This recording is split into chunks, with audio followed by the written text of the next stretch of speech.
The Rosenberg Railroad Museum camera project. Here's our setup. We have a Blunami on this Android app, and when we got the camera car out in front of the locomotive, so you can see what's in front of the train. And here's our train right now at the camera car in front, and one of our associates is going to start the train. The Blunami engine's that Conrail engine, and the camera engine, the SP in front. And he just started with the Blunami app, and now he's using it to start the train.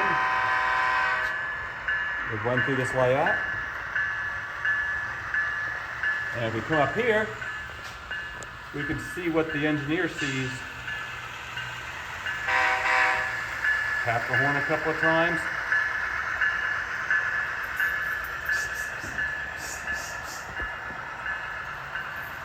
As the train passes alongside another train. Blow the horn, John. I should be tapped with the bell on like you're supposed to.